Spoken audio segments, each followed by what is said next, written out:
ওয়ালাইকুম আসসালাম ওয়া ওয়ালাইকুম রাহমাতুল্লাহ। আসসালাম ওয়া রাহমাতুল্লাহ। আল্লাহর ওলিরা সবাই ভালো আছেন? জি উস্তাদ, আলহামদুলিল্লাহ। জি, আপনি কেমন আছেন? আলহামদুলিল্লাহ। মাশাআল্লাহ মাশাআল্লাহ। আলহামদুলিল্লাহি ওয়াহদাহু ওয়াসসালাতু ওয়াসসালামু আলা মান লা নাবিয়্যা বা'দাহ। আউযু বিল্লাহি মিনাশ শাইতানির রাজীম। বিসমিল্লাহির রহমানির রহিম। ইকরা বিসমি রাব্বিকাল্লাযী খালাক। وقال رسول الله صلى الله عليه وسلم خيركم من تعلم القرآن وعلمه. وقال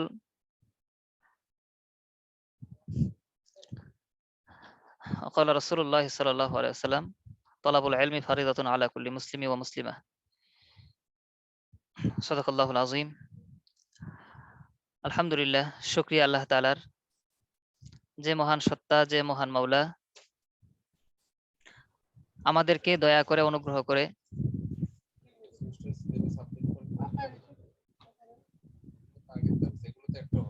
কোরআনের কোরআনের দিয়েছি দিয়েছি দিয়েছি যে আল্লাহ তাআলার অনুগ্রহে আমরা মুসলিম হিসেবে, ইমানদার হিসেবে পৃথিবীতে আসতে পেরেছি। আলহামদুলিল্লাহ, মুসলমানের ঘরে আমরা দুনিয়াতে এসেছি। আলহামদুলিল্লাহ। আল্লাহ তাআলার শুকরিয়ার বিষয় হলো আল্লাহ তাআলা আমাদেরকে ইমানি হালাতে রেখেছেন। আলহামদুলিল্লাহ। আমাদেরকে বেঈমান করে ফেলেননি, বেঈমান করে দেননি। আলহামদুলিল্লাহ।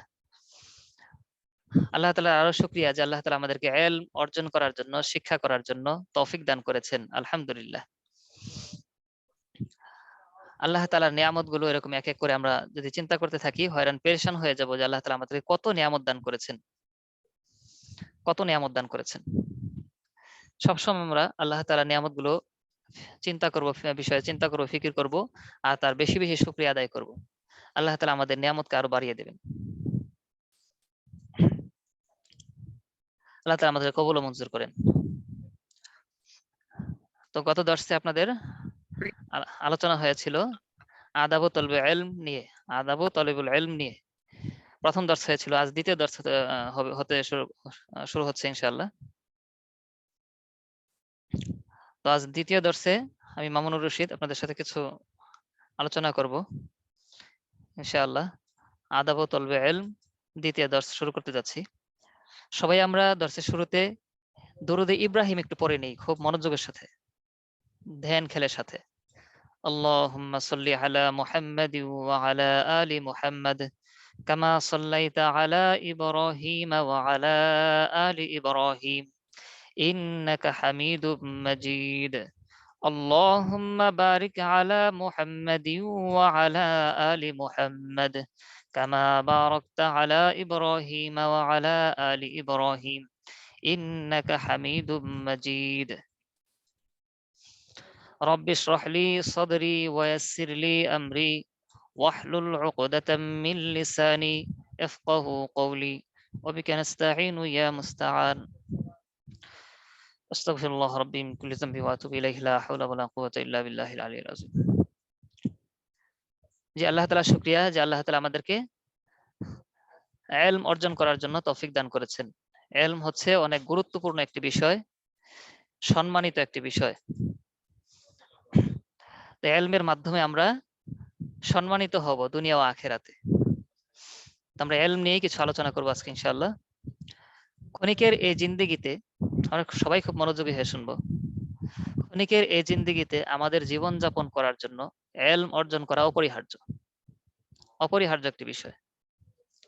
হোক তা দুনিয়াবি ইলম অথবা আখিরাতের ইলম। দুনিয়াবি ইলম হোক বা উখরবি ইলম হোক, জীবনযাপন করার জন্য ইলম অর্জন করা একটা অপরিহার্য বিষয়।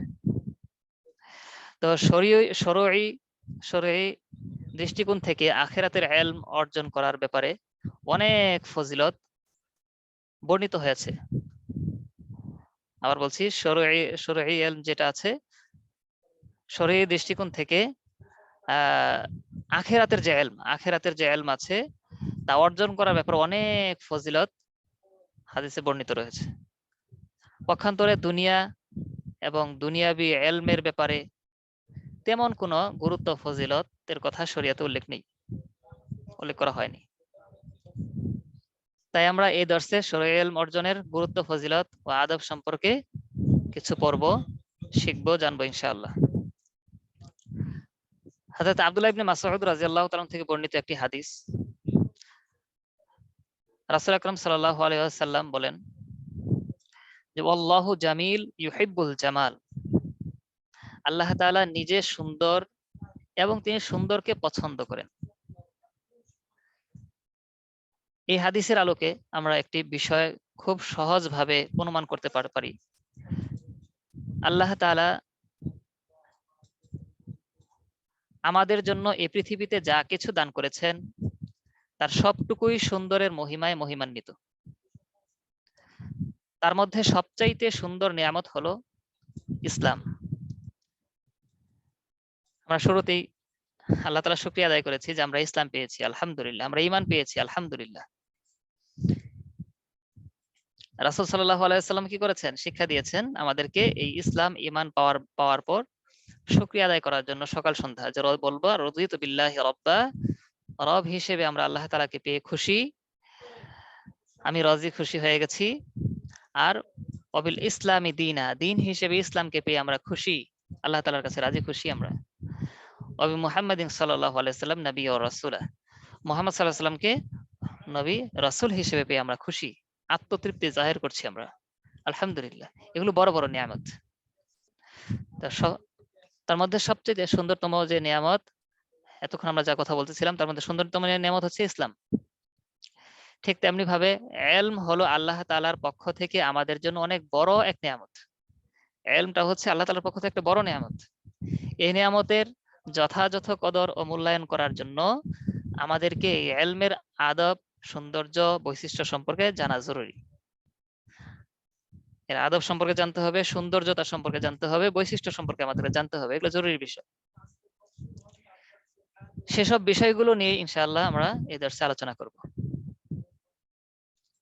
সর্বপ্রথম আমরা ইমাম শাফি রহমাতুল্লাহি আলাইহি ওনার উস্তাদের এক ঐতিহাসিক উক্তি দিয়ে শুরু করছি। একবার ইমাম শাফি রহমাতুল্লাহি আলাইহি তার উস্তাদ ওয়াকি রহমাতুল্লাহি আলাইহি এর কাছে বললেন, উস্তাদজি, আমি তো যা মুখস্থ করি তা ভুলে যাই, আমি এখন কি করব? ইমাম শাফি রহমাতুল্লাহি আলাইহি তার উস্তাদ ওয়াকি রহমাতুল্লাহি আলাইহিকে বললেন যে উস্তাদজি, আমি তো সবকিছু ভুলে যাই পড়া শেখার পর, আমি কি করব এখন? শাফি রহমাতুল্লাহি আলাইহি বলেন, আমার উস্তাদ আমাকে গুনাহ ছেড়ে দেওয়ার নসিহা করলেন। গুনাহ ছেড়ে দেওয়ার নসিহা করলেন কে? শাফি রহমাতুল্লাহি আলাইহির উস্তাদ শাফি রহমাতুল্লাহি আলাইহিকে। যখন তিনি বলেছিলেন যে আমি তো ভুলে যাই, হ্যাঁ, এই ভুলে যাওয়া থেকে আমি কিভাবে বাঁচতে পারি, আমি এখন কি করব? তখন গুনাহ ছেড়ে দেওয়ার তিনি কি করলেন? নসিহা করলেন। আর বললেন ইলম হলো আল ইলমু নূরুন, ইলম হলো নূর, এটা আল্লাহ তাআলার পক্ষ থেকে একটা নূর। এই নূর আল্লাহ তাআলার পক্ষ থেকে আসে। কোনো গুনাহগারকে কি করা হয় না, এই নূর দেওয়া হয় না। ইলম নামক যে নূর আছে সেই নূর কি আল্লাহ তাআলা কোনো গুনাহগারকে দেন না। সুতরাং আমরা ইলম যে অর্জন করব, ইলম হাসিল করব, হ্যাঁ, তার জন্য আমাদের জন্য নসিহা হচ্ছে এটা অর্জন করার পূর্বে আমাদেরকে গুনাহ ছাড়তে হবে, গুনাহমুক্ত জীবন করতে হবে। যদি আমরা গুনাহমুক্ত জীবন করতে পারি তাহলে আমাদেরকে আল্লাহ তাআলা সেই তার পক্ষ থেকে এই দামি নূর ইলম আমাদেরকে দান করবেন। কলুষিত হৃদয়, যেখানে গুনাহ করা হলে তার দিলে কি পড়তে থাকে? কালো দাগ পড়তে থাকে, কলুষিত। সেই কলুষিতর মাঝে নূর আসবে না। নূর আসার জন্য দিলটা স্বচ্ছ হতে হবে। আল্লাহ তাআলা আমাদেরকে গুনাহমুক্ত জীবন গড়ার তৌফিক দান করেন এবং আল্লাহ তাআলার দেওয়া সেই নূর ইলম আমাদেরকে দান করেন এবং তদনুযায়ী আমল করার তৌফিক দান করেন। আল্লাহুম্মা আমিন। আচ্ছা, তো আমরা ইলম সম্পর্কে জানবো। বিষয়বস্তু, আজকে যা বিষয়গুলো আমরা আলোচনা করব তার বিষয়বস্তু হচ্ছে ইলমের সংজ্ঞা জানবো। ইলম এবং মালুমাত, ইলম এবং মালুমাত এর মধ্যে পার্থক্য সম্পর্কে কিছু সংক্ষেপে জানবো। ইলমের উদ্দেশ্য এবং ইলমের গুরুত্ব সম্পর্কে সংক্ষেপে আজকে জানবো ইনশাআল্লাহ। তো প্রথমে আমরা জানতে যাচ্ছি ইলমের সংজ্ঞা সম্পর্কে। সবাই খুব মনোযোগী হয়ে শুনি। ইলম শব্দের অর্থ হচ্ছে জ্ঞান। এটা আরবি শব্দ, অর্থ হচ্ছে জ্ঞান। শব্দটি সাধারণত জাহলুন, অজ্ঞতা, মূর্খতা এর বিপরীত। এলম শব্দের অর্থ হচ্ছে জ্ঞান, আর এটা হচ্ছে জাহাল, জাহলুন, অজ্ঞতা, অজ্ঞতার বিপরীত। আচ্ছা, এর পারিভাষিক অর্থে এলম বলা হয় কোনো কিছুকে তার বাস্তব অবস্থা সম্পর্কে দৃঢ়ভাবে জানা। কোনো কিছুকে তার বাস্তব অবস্থা সম্পর্কে দৃঢ়ভাবে জানা। কোনো কিছুকে তার বাস্তব অবস্থা সম্পর্কে দৃঢ়ভাবে জানা, এটা হচ্ছে এলমের পারিভাষিক সংজ্ঞা। তাহলে শাব্দিক অর্থ হচ্ছে জ্ঞান, জাহলুনের বিপরীত। পারিভাষিক হলো কোনো কিছুকে তার বাস্তব অবস্থা সম্পর্কে দৃঢ়ভাবে জানা। আমরা সংক্ষেপে দুই এক কথায় এটা সংজ্ঞাটা শিখে নিব ইনশাআল্লাহ। এলম এবং মালুমাতের পার্থক্য জানবো। এলম অর্থ জ্ঞান, মালুমাত অর্থ এটা জানা। তো এটা আমরা পার্থক্য জানবো। এলম এবং মালুমাত অর্থগত দিক থেকে অভিন্ন, অর্থগত দিক থেকে এক। এলম এবং মালুমাত অর্থগত দিক থেকে কি এক, তবে এর মধ্যে প্রকৃত অর্থে দুইটি ভিন্ন ভিন্ন বিষয়। শাব্দিক অর্থে এক দেখা গেলেও প্রকৃত অর্থে ভিন্ন ভিন্ন দুইটা বিষয়ে। আশরাফ আলী থানভী রহমতুল্লাহ আলাইহি বলেন, এলম হলো ওই জিনিস যা উপলব্ধি সহ অর্জিত হয়। আবার বলছি, আশরাফ আলী থানভী রহমতুল্লাহ আলাইহি বলেছেন, এলম হলো ওই বিষয়, ওই জিনিস যা উপলব্ধি সহ অর্জিত হয়। আর মালুমাত হলো যা অর্জিত হয় ঠিক, কিন্তু তাতে কোনো উপলব্ধি থাকে না। সবাই খুব মনোযোগী হয়ে শুনি। এলম হলো ওই জিনিস যা উপলব্ধি সহ অর্জিত হয়, জানার সাথে উপলব্ধিও থাকে। আর মালুমাত হলো শুধু যা অর্জিত হয় ঠিক, কিন্তু তার কি নয়, উপলব্ধি থাকে না। তাহলে এলম হলো জানা এবং উপলব্ধি আসা, আর মালুমাত হলো শুধুমাত্র জানা, উপলব্ধি না আসে না, এরকম এলম। এখন উপলব্ধি সহ এলম হলো ওই জিনিস যা আমি জানার পর আমাকে আমলের জন্য উদ্বুদ্ধ করে। যেমন একটা দৃষ্টান্ত ধরেন, আমি যখন জানলাম কিয়ামতের দিন সর্বপ্রথম নামাজের হিসাব হবে। হাদিসে রাসূল সাল্লাল্লাহু আলাইহি ওয়াসাল্লাম বলেছেন, আউয়ালুমা ইউহাসাবু বিহিল আবদু ইয়াউমাল কিয়ামাতিস সালাহ। যে কিয়ামতের দিন সর্বপ্রথম সালাহ, নামাজের হিসাব হবে। এটা যখন আমি জানলাম, সুতরাং যার নামাজ সঠিক তার সব ঠিক, অন্যান্য আমলগুলো তার জন্য সহজ হয়ে, অন্যান্য হিসাবগুলো তার জন্য সহজ হয়ে যাবে।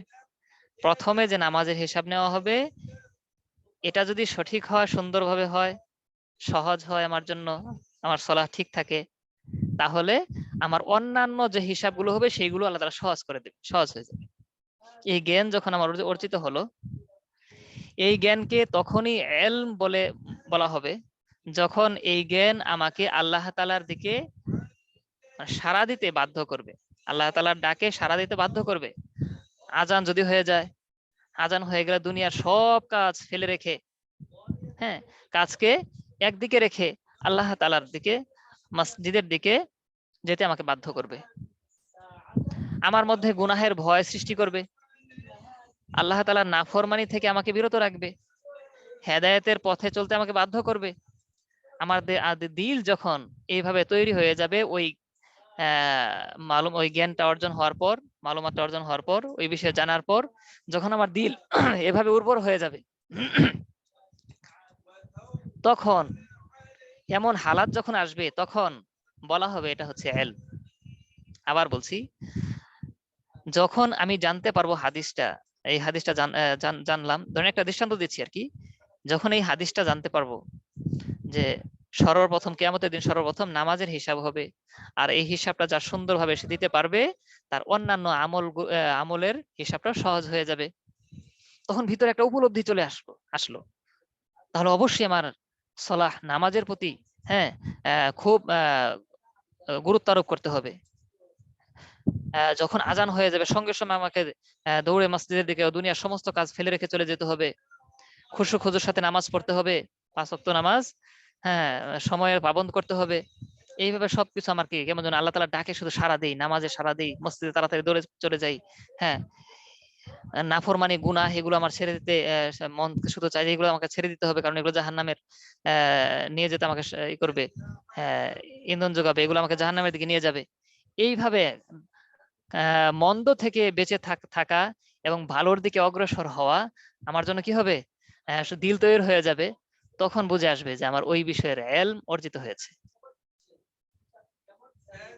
আর এটাকে বলা হবে ইলম, ওই বিষয়ের ইলম। পক্ষান্তরে এই জ্ঞান যদি আমাকে নামাজের প্রতি উদ্বুদ্ধ না করে, আমার জানা আছে যে নামাজের হিসাব প্রথম নেওয়া হবে, কিন্তু আমার কি নামাজের প্রতি উদ্বুদ্ধতা ভিতরে আসে না, মন সেদিকে যায় না, মাইল হয় না, গুনাহ থেকে বিরত আমার দিল ওই গুনাহ থেকে বিরত হতে চায় না, গুনাহের প্রতি মত্ত থাকে, ওইদিকেই চলে যায়, আমিও চলে যাই সেদিকে।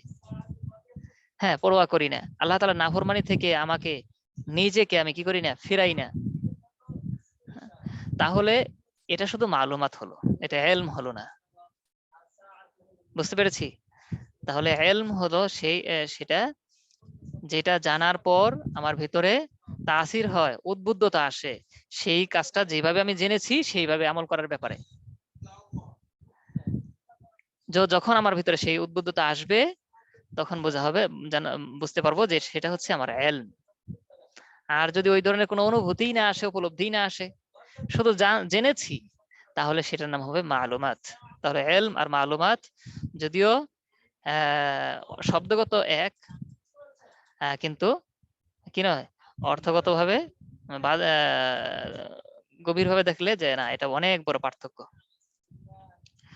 আমরা ইলম অর্জন করব শুধু, এখন ইলম অর্জনের উদ্দেশ্য সম্পর্কে জানবো। আমরা ইলম অর্জন করব শুধু আল্লাহ তাআলার সন্তুষ্টি হাসিলের জন্য, আল্লাহ তাআলার রাজি খুশির জন্য, রেজামন্দির জন্য। আমরা ইলম অর্জন করব কি উদ্দেশ্যে? আল্লাহ তাআলার রাজি খুশি, আল্লাহ তাআলার সন্তুষ্টির উদ্দেশ্যে। আল্লাহর সন্তুষ্টি ছাড়া দুনিয়াতে যত কাজ আমরা করি তা হবে বেসওয়াব, মানে সওয়াব ছাড়া, নেকি ছাড়া, নেকি ছাড়াই আমাদের সেই কাজটা হবে। আবার বলছি, আল্লাহ তাআলার সন্তুষ্টি ছাড়া যদি আমি দুনিয়াতে যত কাজই করি না কেন তা হবে বেসওয়াব, সওয়াব ছাড়া।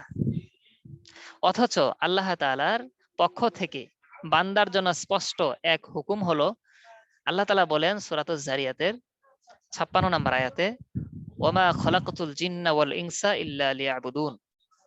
আমি মানুষ এবং জিন জাতিকে এমনি এমনি সৃষ্টি করি নাই, অহেতুক সৃষ্টি করি নাই, সৃষ্টি করেছি ইল্লা লিয়াবুদুন, শুধু আমার ইবাদতের জন্য।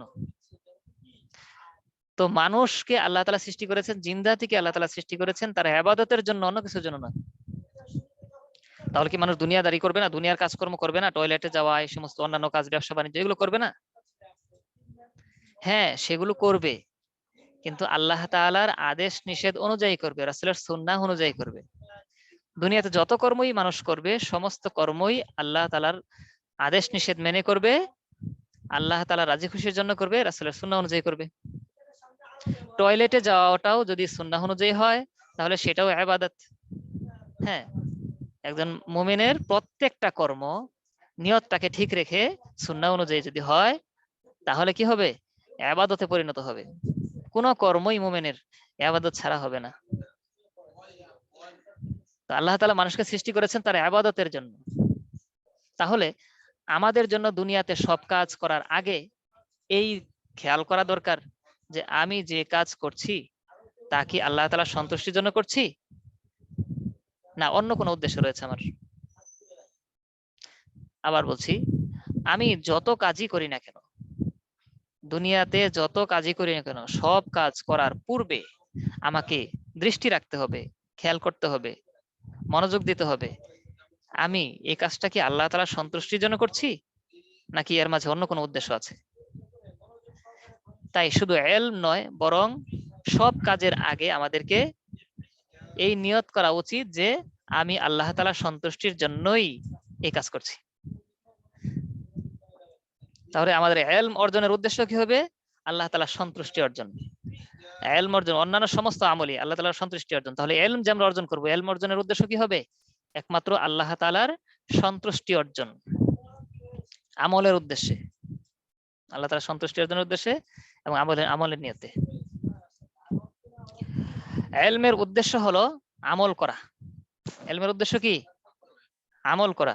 আল্লাহ পাক আমার উপর কি আদেশ করেছেন আর কি নিষেধ করেছেন তা জানা এবং সে অনুযায়ী আমল করা। ইলমের উদ্দেশ্য কি হবে? উদ্দেশ্য হবে আমল করা। আল্লাহ পাক যে আদেশ আমার উপর করেছেন, যে নিষেধ আমাদের প্রতি করেছেন, সে অনুযায়ী কি করা? আমল করা। হ্যাঁ, গুটি কতক কিতাব, বেশ কিছু কিতাব আমি পড়েছি, এই বিষয়ে আমার জানা আছে। খেয়াল করেন, বেশ কিছু কিতাব আমি পড়েছি, অনেকগুলো কিতাব আমি পড়েছি, আমার জানা আছে। এই মালুমাত হাসিল করার নামে ইলম নয়। আমরা ইতিপূর্বে এটা জেনেছি যে অনেক কিতাব আমার পড়া হয়ে গেছে, আমার পড়া জানা আছে এগুলা। এই কথা জেনেছি আমি, এই জানার নামে কি নয়? ইলম নয়। ওইখানে যা জেনেছি সে অনুযায়ী আমার ভিতরে উপলব্ধি এসেছে কিনা, সে অনুযায়ী আমি আগাচ্ছি কিনা। হ্যাঁ, যদি এরকম উপলব্ধি আমার ভিতরে আসে তাহলে সেই বিষয়ে সব কিতাবের ইলম আমার হাসিল হয়েছে, এটা মনে করতে হবে। আর যদি না আসে তাহলে ওই কিতাবের সবকিছুর ইলম আমার ভিতরে আসেনি, শুধু মালুমাত হয়েছে।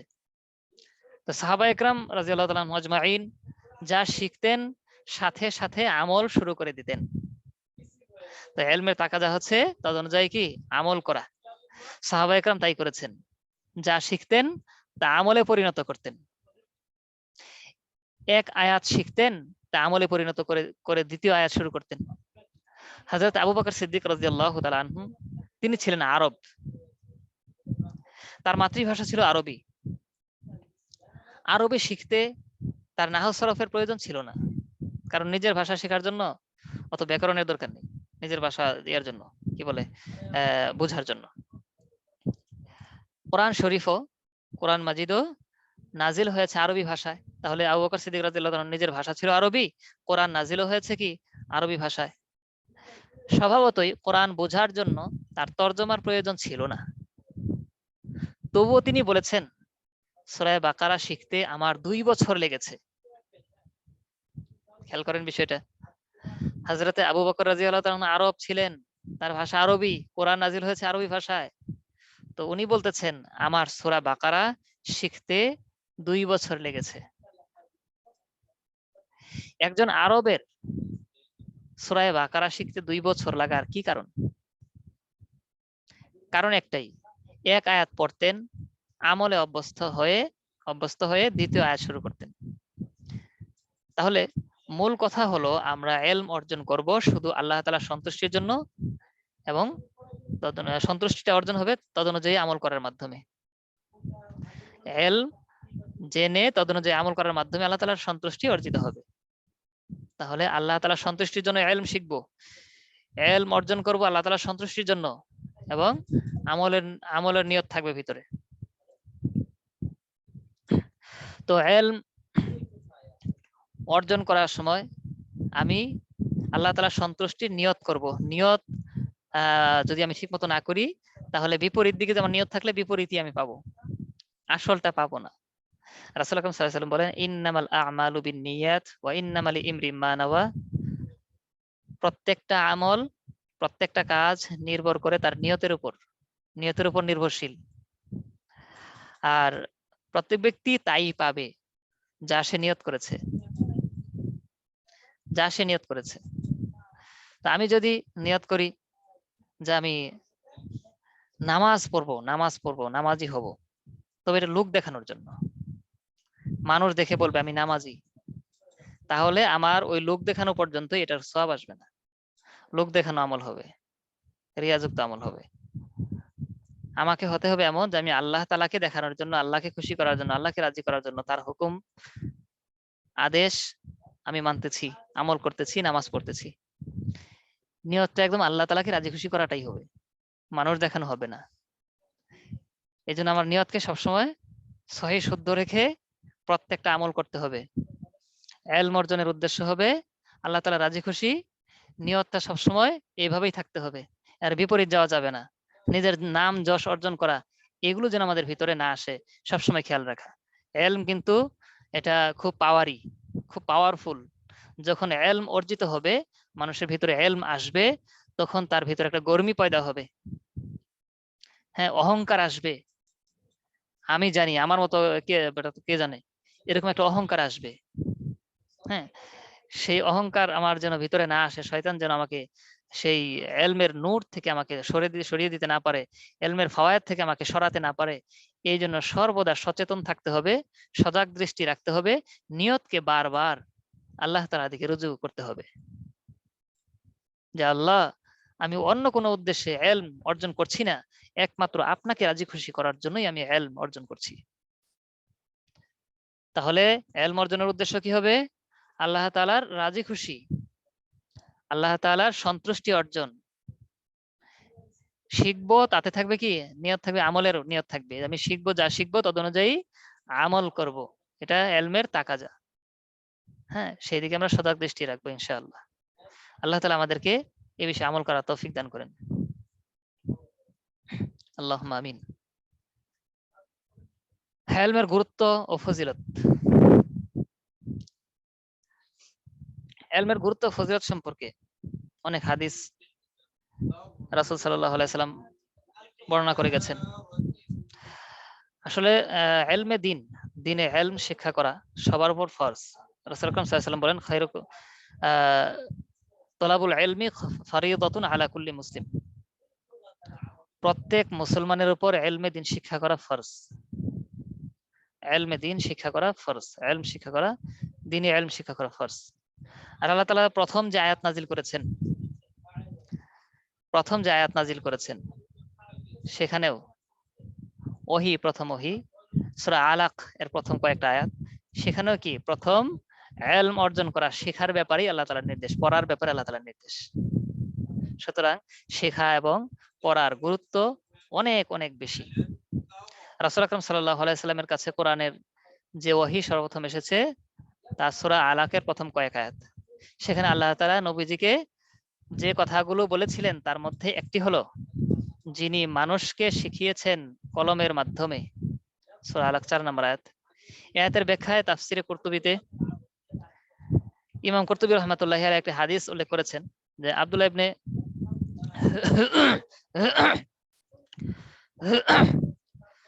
ইবনে ওমর রাদিয়াল্লাহু তাআলা আনহু থেকে বর্ণিত, নবীজি সাল্লাল্লাহু আলাইহি ওয়াসাল্লামকে তিনি জিজ্ঞেস করেছিলেন, আমি কি আপনার কথাগুলো যা শুনি তা লিখে রাখবো?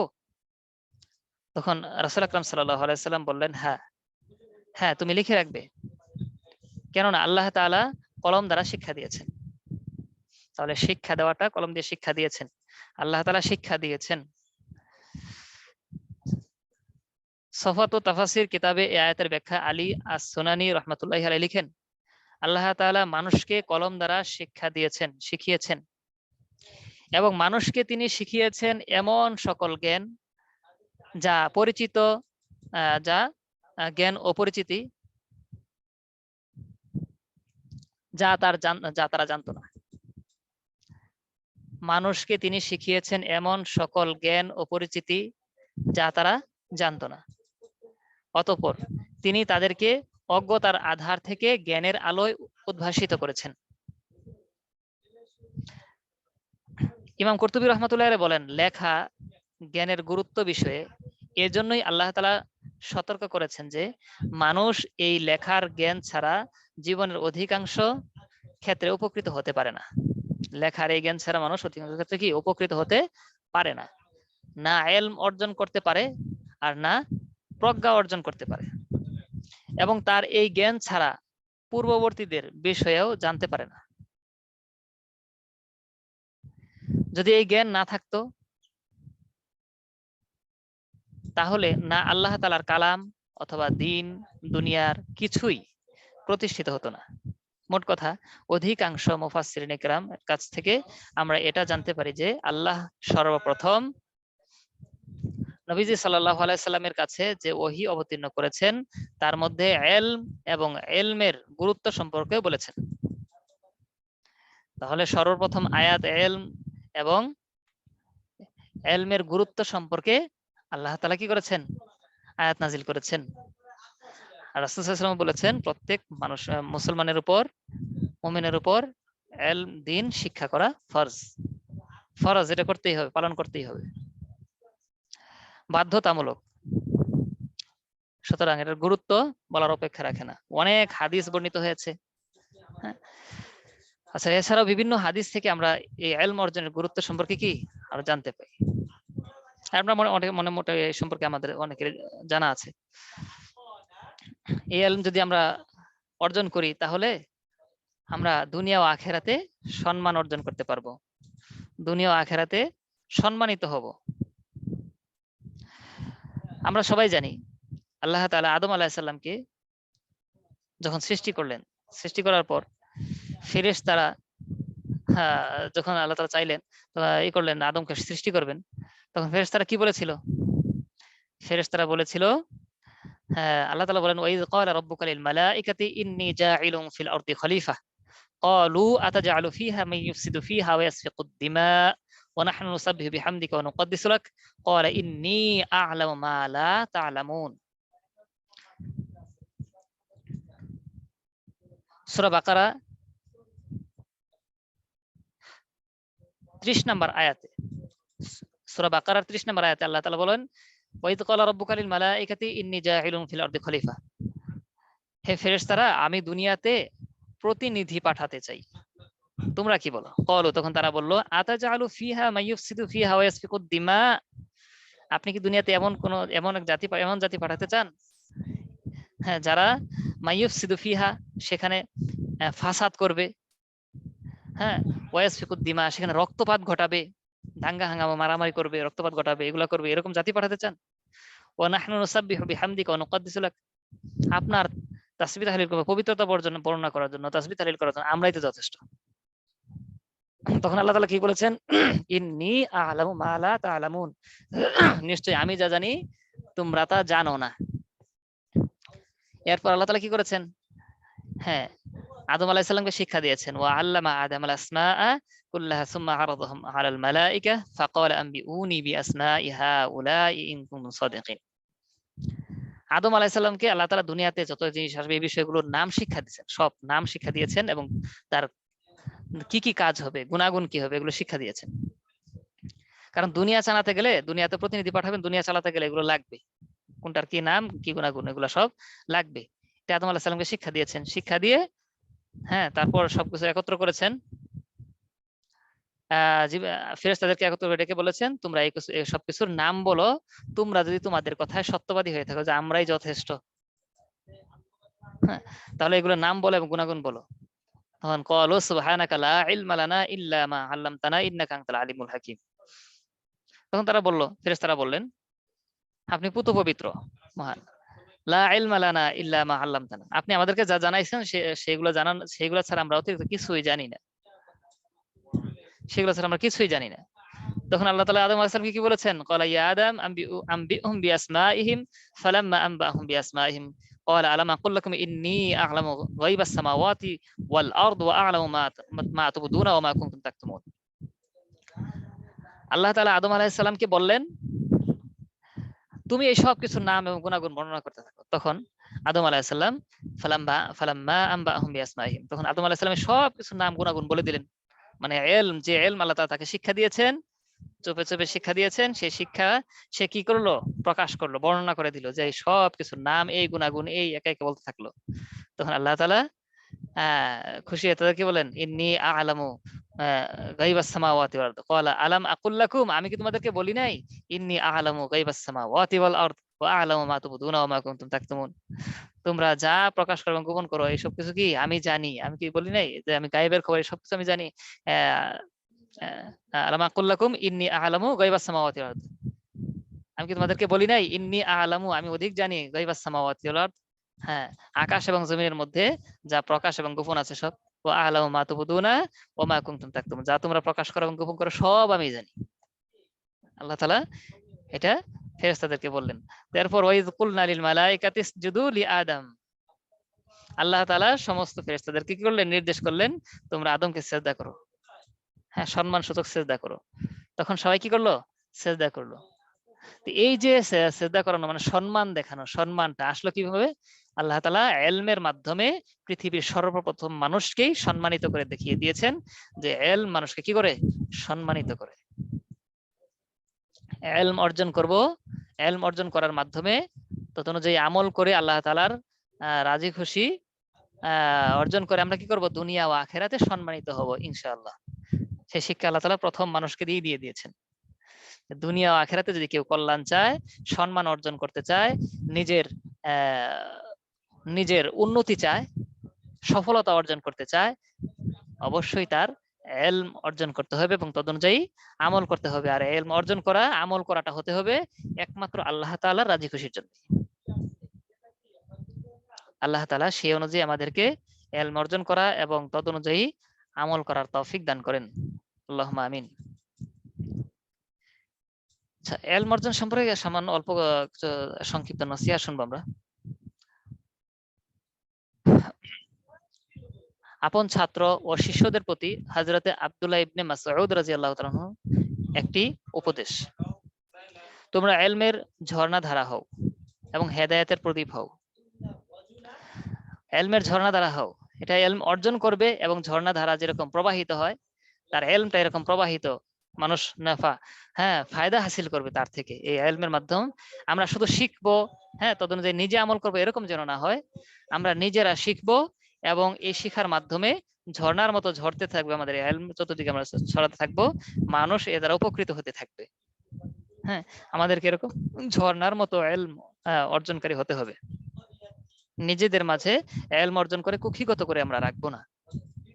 হেদায়েতের প্রদীপ হও। মানুষের ইলমের মধ্যে কি আছে? হেদায়েত আছে। হুদাল লিল মুত্তাকিন, কোরআনের ইলম আল্লাহ তাআলা কি করেছেন? এটা কোরআন মুত্তাকিনদের জন্য হেদায়েত, হুদাল লিন নাস, মানব জাতির জন্য হেদায়েত। ইলমের মাধ্যমে কি করেছেন? আল্লাহ তাআলা ইলমের মাঝে হেদায়েত রেখেছেন। তো কোরআনের ইলমে হেদায়েত রয়েছে। এই হেদায়েত আমরা কি করব? নিজের মাঝেই শুধু রাখবো না। প্রদীপ যেরকম, বাতি যেরকম, মশাল যেরকম, একটা প্রদীপের মাঝে আরেকটা প্রদীপ যদি সামনে কবিবাতির আগা লাগানো হয়, তাহলে এটা থেকে আবার ওইটাও কি প্রজ্বলিত হয়। এরকম মশাল কি হয়? এক মশাল থেকে আরেক মশালে প্রজ্বলিত করা যায়, একটা থেকে আরেকটা, একটা থেকে আরেকটা, এরকম বহু মশাল একই রকম প্রদীপ জ্বলতে থাকে। এরকম আমাদের প্রদীপের মতো হতে হবে। আমরা নিজেদের মাঝে নিজেদের হেদায়েত, ইলম দিয়ে নিজেরা হেদায়েত পাবো এবং এই হেদায়েতটা সমস্ত মানুষের মধ্যে বিলাবো। আমার মাধ্যমে যেন এরকম আরো বহু মানুষ হেদায়েত পেতে থাকে, এরকম ভাবে আমরা হব। হযরত আব্দুল্লাহ ইবনে আব্বাস রাদিয়াল্লাহু তাআলা আনহু তার শিষ্য ও পুত্রকে উপদেশ দিয়ে বলেছেন, হে বৎস, 3 উদ্দেশ্যে ইলম হাসিল করো না। রিয়ার উদ্দেশ্যে, দ্বিতীয় হচ্ছে তর্ক করার উদ্দেশ্যে, তৃতীয় হচ্ছে গর্ব করার উদ্দেশ্যে। আবার বলছি, আব্দুল্লাহ ইবনে আব্বাস রাদিয়াল্লাহু তাআলা আনহু তার শিষ্য ও পুত্রকে উপদেশ দিয়ে বলেছেন, হে বৎস, 3 উদ্দেশ্যে ইলম হাসিল করো না। এক হচ্ছে রিয়ার উদ্দেশ্যে, দ্বিতীয় তর্ক করার উদ্দেশ্যে এবং তৃতীয়ত হলো গর্ব করার উদ্দেশ্যে। এই 3 উদ্দেশ্যে ইলম অর্জন তোমরা করো না, নিষেধ। তো রিয়া তো আমরা জানি, মানে লোক দেখানো আমল, যেটা আল্লাহ তাআলার সন্তুষ্টির জন্য নয়। আমরা শুরুতে জেনে এসেছি, আমরা প্রত্যেকটা আমল করবো আল্লাহ তাআলার রাজি খুশির জন্য, সন্তুষ্টির জন্য, অন্য কোনো উদ্দেশ্য আমাদের থাকবে না।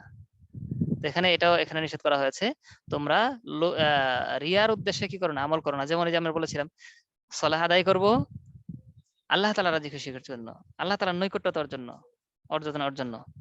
তো যদি এরকম আমার উদ্দেশ্য হয় যে আমাকে মানুষ নামাজি বলবে, হজ করতে গেলে আমাকে মানুষ হাজি বলবে, এরকম লোক দেখানো যদি আমল হয়, তাহলে সেটা আল্লাহর কাছে গ্রহণযোগ্য হবে না, সেটার দ্বারা আমি উপকৃত হতে পারবো না।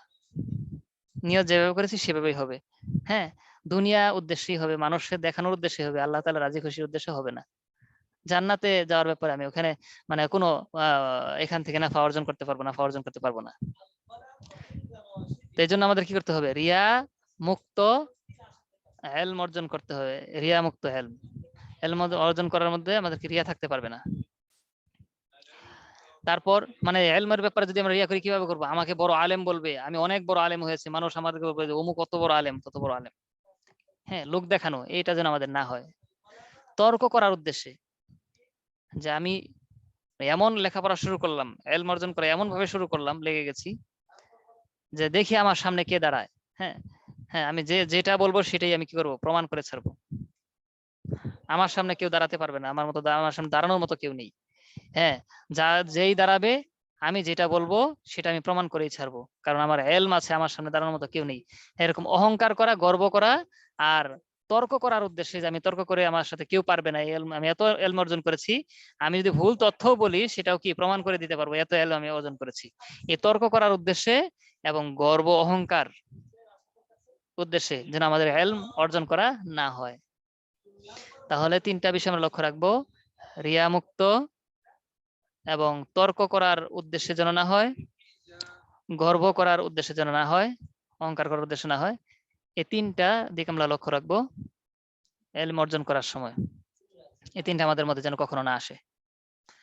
আর তিনটা কারণে ইলম ছাড়বো না। এক হচ্ছে মূর্খতার কারণে প্রতি অনুরক্ত হয়ে, দ্বিতীয় হচ্ছে ইলমের প্রতি নিরাসক্ত হয়ে, মানে আসক্ত, আমার আসক্তি নাই সেদিকে, ই নাই, ইচ্ছাই নেই, ইচ্ছা শক্তির দিকে জাগে না এরকম। এবং শেখার বিষয়ে লজ্জার কারণে, আরে এখন আমি শিখতে যাব, হ্যাঁ এখন আমি শিখতে যাব, বড় হয়ে গেছে, ছোট বিষয়গুলো তার কাছে শিখতে যাবো, আর ওনার কাছে গেলে না জানি মানুষ কি মনে করে যে সে সে এত বড় জানেওয়ালা জানি, আবার ওনার কাছে শিখতে আসছে, তাহলে তো উনি তো কম জানেন ওনার চাইতে, তাহলে তো আমার লজ্জা, এটা লজ্জা। হ্যাঁ, আমি তার চাইতে কম জানি, তার চাইতে ছোট, এরকম বলে প্রমাণিত হবে, সুতরাং তার কাছে এটা শিখতে যাওয়া যাবে না। এই যে লজ্জা বোধ করা, তাহলে মূর্খতার প্রতি অনুরক্ত হয়েও আমাকে কি করা যাবে না, এলমকে ছেড়ে দেওয়া যাবে না। আর এলমের প্রতি নিরাসক্ত হয়েও কি করা যাবে না, হ্যাঁ এলমকে ছেড়ে দেওয়া যাবে না। আবার লজ্জা বোধ করেও কি করা যাবে না, এলমকে ছেড়ে দেওয়া যাবে না। এলম আমার অর্জন করতে হবে, এলম আমাকে অর্জন করতেই হবে। মানুষ কি বলবে যে সে ছোট, তার জানা ওরকম নেই, এইগুলোর প্রতি লক্ষ্য করা যাবে না, আমাকে জানতে হবে এবং আমল করতে হবে। মানুষ ছোট বলুক, আমি আসলেই ছোট, নিজেকে এরকম ছোট ভেবে তারপর কি করতে হবে, এলম অর্জন করতে হবে। হযরত আবু হুরায়রা রাদিয়াল্লাহু তাআলা আনহু আপন কন্যাকে উপদেশ দিয়ে বলেছেন, সোনাদানা পরো না, কারণ এর পরিণতিতে আমি তোমার বিষয়ে আগুনের আশঙ্কা করি। বেশি সোনাদানা পড়া, হ্যাঁ এগুলোর অনেক হক রয়েছে, হকগুলো আদায় না করলে কি হবে, হ্যাঁ অনেক সময় অহংকার আসবে, আমি অনেক সোনা পড়েছি, অনেক অলংকার আমার আছে, আবার এটার প্রতি লোভ, তারপরে এটার প্রতি এই আরো বেশি বেশি অর্জন করা, তারপর অনেকগুলো বিষয় থাকে সেখানে, জাকাত চলে আসার, আদায় না করা, হ্যাঁ এরকম অনেকগুলো বিষয় আছে সেখানে। তো এগুলো আদায় করে আগুনের আশঙ্কা করে, জাহান্নামের আগুনের আশঙ্কা করি এগুলো, জেওয়ার অলংকার, স্বর্ণ অলংকার পড়ার ব্যাপারে। সুতরাং এগুলো তুমি পড়ো না, নসিহা করেছেন। হযরত আয়েশা রাদিয়াল্লাহু তাআলা আনহা আপন ভগ্নিপুত্রকে ভগ্নিপুত্র উরওয়াকে বিভিন্ন সময় বিভিন্ন নসিহা করেছেন।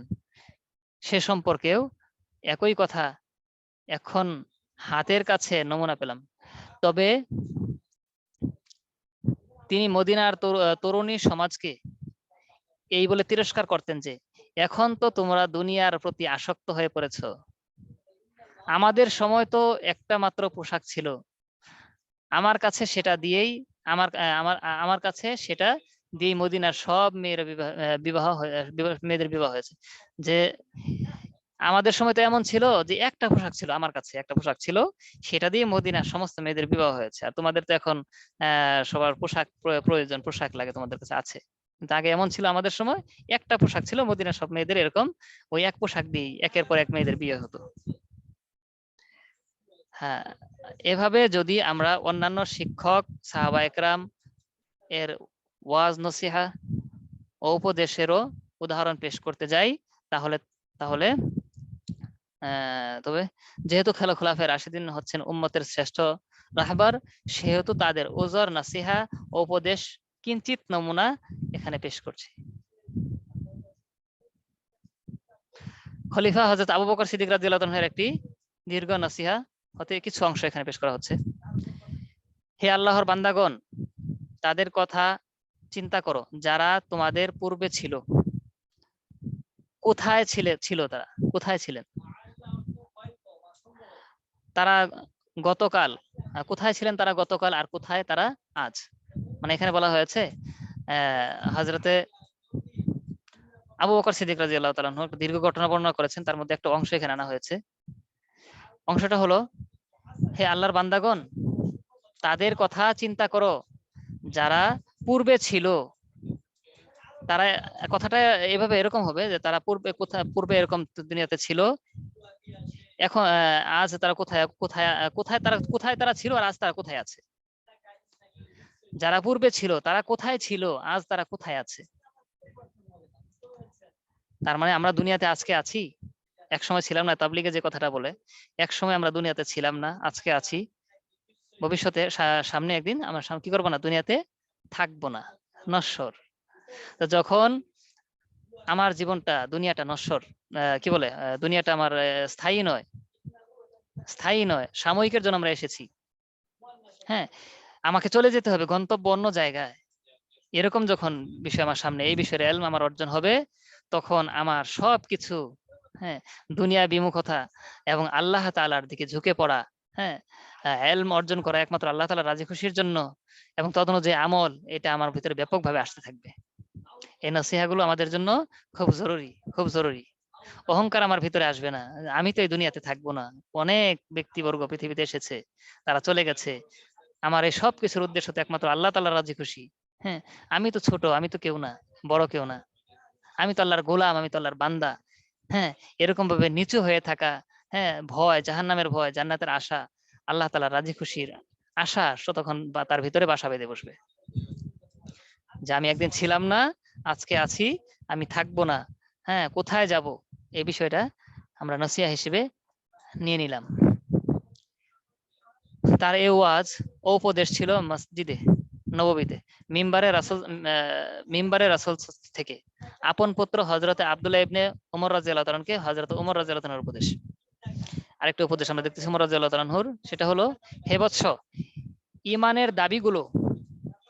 ইমানের দাবিগুলো পূর্ণ করো, অর্থাৎ প্রচন্ড গরমে রোজা রাখো, তলোয়ার হাতে দুশমনের মোকাবেলা করো, আর গুনাহের বিষয়ে সংযম অবলম্বন করো। কত কঠিন বিষয়। আবার বলছি, ওমর রাদিয়াল্লাহু তাআলা আনহু উপদেশ দিয়েছেন, হে বৎস, হে ছেলে, ইমানের দাবিগুলো পূর্ণ করো, ইমানের যা দাবি আছে, তাকাদা আছে, সেটা পূর্ণ করো, অর্থাৎ প্রচন্ড গরমে রোজা রাখো, তলোয়ার হাতে দুশমনের মোকাবেলা করো, আর গুনাহের বিষয়ে সংযম অবলম্বন করো। এই উপদেশগুলো আমাদের জীবনে এর মূর পাল্টে দিতে পারে। হযরতে, সময় তো প্রায় শেষের দিকে, হযরত ওসমান রাদিয়াল্লাহু তাআলার উপদেশ, হ্যাঁ, অল্প দুই চার কথায় এক দুই উপদেশ, ছোট ছোট কিছু উপদেশ আমরা নিচ্ছি, কিন্তু অনেক না, মানে অনেক বড়। তোমরা সৎ কাজের আদেশ করো এবং মন্দ কাজে নিষেধ করো, নচেত তোমাদের উপর চাপিয়ে দেওয়া হবে তোমাদের দুষ্টদের। মুরু বিল মারুফ ওয়ানহা আনিল মুনকার। আচ্ছা, তারপর, আর তোমাদের উৎকৃষ্টরা তোমাদের জন্য দোয়া করবে, কিন্তু তাদের দোয়া কবুল করা হবে না। ফালা ইস্তাজাবা লাকুম, তোমাদের দোয়া কবুল করা হবে না। আমরা ইলম অর্জন করব, ইলম অর্জন করার পর সেই ইলম অনুযায়ী যা আদেশ রয়েছে আল্লাহ তাআলার পক্ষ থেকে, সৎ কাজের যে আদেশগুলো রয়েছে, সে অনুযায়ী মানুষকে অসৎ কাজ করতে দেখলে আমি কি করব, সেই সৎ কাজের আদেশ করব। আর যা নিষেধাজ্ঞা আল্লাহ তাআলার পক্ষ থেকে এসেছে, কোন মানুষকে সেই নিষেধ কাজ করতে দেখলে, মন্দ কাজ করতে দেখলে আমরা কি করব, সেই অসৎ কাজ থেকে তাকে নিষেধ করব। এই সৎ কাজের আদেশ এবং অসৎ কাজ করার নিষেধ করতে আমাদেরকে নির্দেশ করা হয়েছে। হযরত ওসমান রাদিয়াল্লাহু তাআলার উপদেশে আমরা জানতে পারলাম, সৎ কাজের আদেশ আমাদেরকে করতে হবে, ইলম অর্জন করব, নিজেরা সৎ অনুযায়ী চলবো, অসততা থেকে বেঁচে থাকবো, মন্দ কাজ থেকে বেঁচে থাকবো, মানুষকেও আমি সেই কাজগুলোর দিকে, সৎ কাজের আদেশ করবো এবং অসৎ কাজ থেকে বেঁচে থাকার বেঁচে থাকতে বলবো, মন্দ কাজ থেকে বেঁচে থাকতে বলবো, মন্দ কাজ থেকে নিষেধ করব। যদি এই কাজটা না করি, নিজে সত্য জেনে সত্য মেনে বসে থাকি, ইলম অনুযায়ী নিজে আমল করি, অন্যকে তার প্রতি উঠানোর ব্যবস্থা, চিন্তা ফিকির না করি, আদেশ নিষেধ না করি, তাহলে কি হবে, আমাদের উপর নাকি চাপিয়ে দেওয়া হবে দুষ্টদেরকে আমাদের উপর চাপিয়ে দেওয়া হবে। মানে আমাদের যারা পরিচালক থাকবে, যারা পরিচালক থাকবে তাদের দুষ্ট পরিচালক এরকম আমাদের থাকবে, করে দেওয়া হবে, চাপিয়ে দেওয়া হবে আমাদের উপর।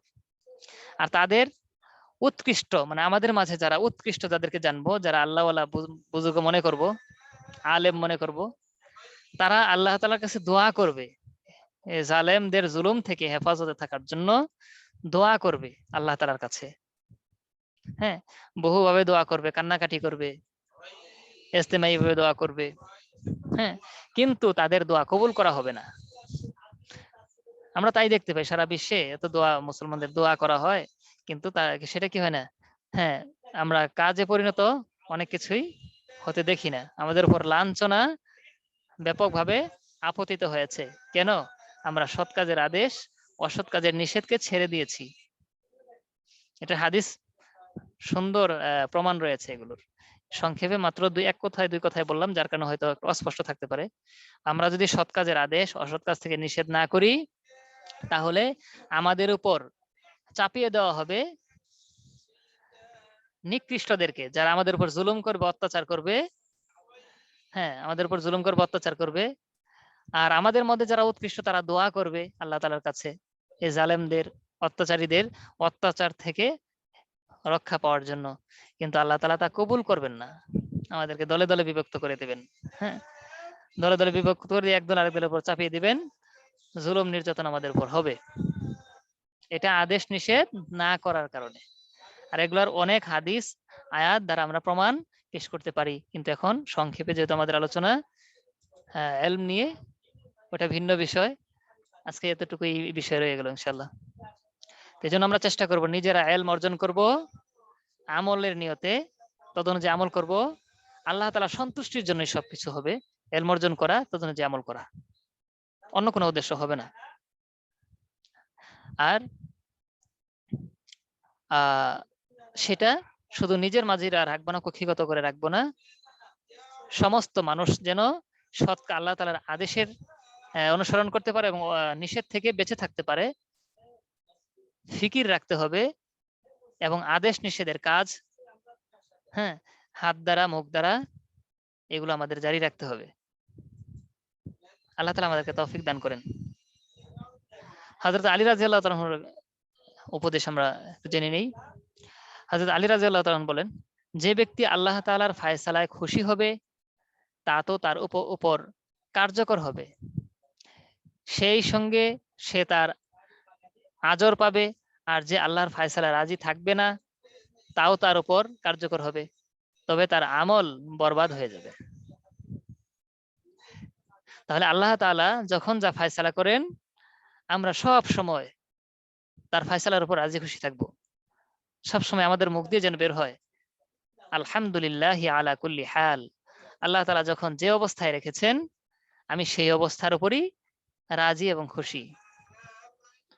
আমি যদি সুস্থ থাকি, আমার সমস্ত হালাত যদি ভালো থাকে, তাহলেও বলবো আমি আলহামদুলিল্লাহ, আল্লাহ তাআলার নিয়ামতের প্রতি আমি শুকরিয়া আদায় করছি, আলহামদুলিল্লাহ, আল্লাহ তাআলার প্রতি আমি খুশি, আমাকে যে হালাতে আল্লাহ তাআলা রেখেছেন, আমার পারিপার্শ্বিকতা যেভাবে রেখেছেন, সবগুলোর উপর আমি খুশি। আর যদি আমার হালাত মন্দ হয়, হ্যাঁ, আশপাশ সব দিক দিয়ে আমার আপদ মুসিবত আমার উপর আরোপিত হয়েছে, আমি অসুস্থ হয়ে গেছি, তাহলেও বলবো আলহামদুলিল্লাহ, আলহামদুলিল্লাহ আলা কুল্লি হাল।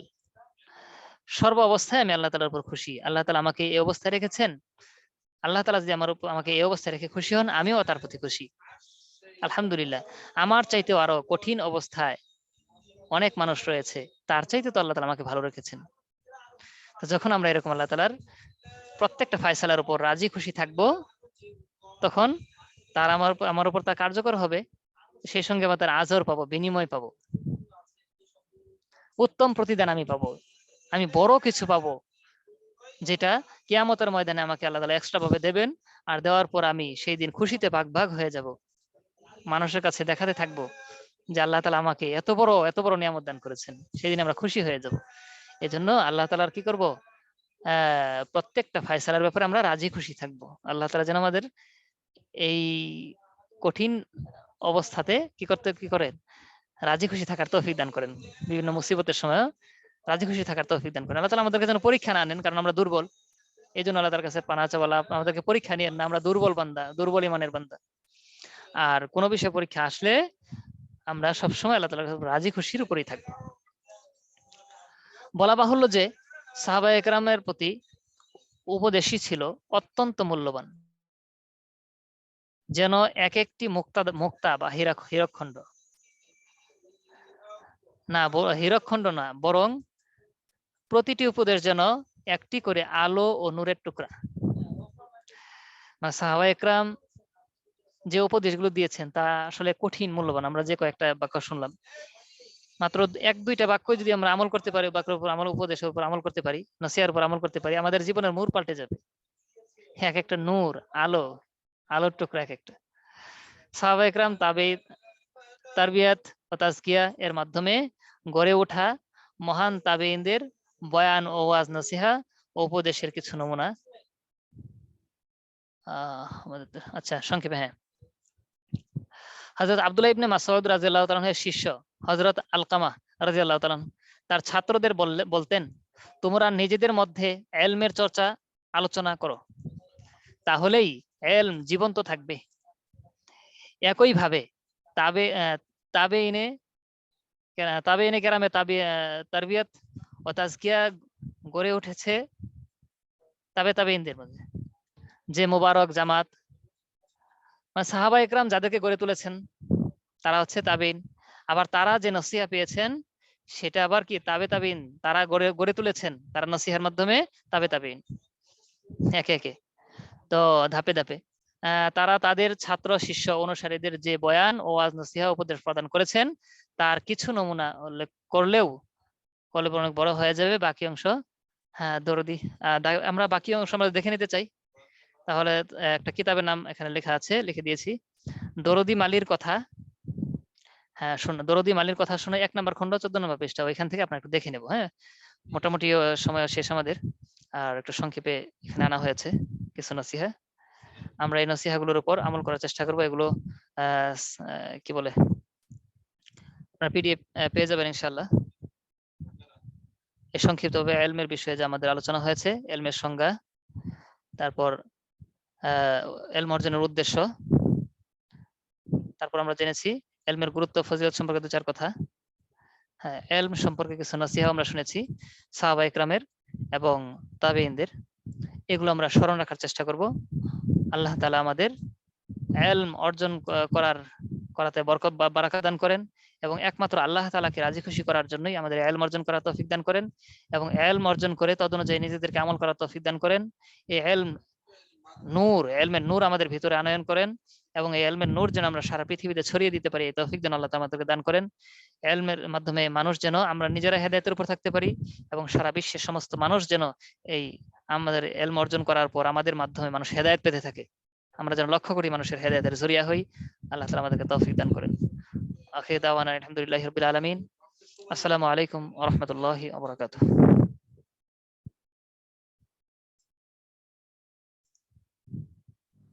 ওয়ালাইকুম আসসালাম ওয়া রাহমাতুল্লাহি ওয়া বারাকাতুহু।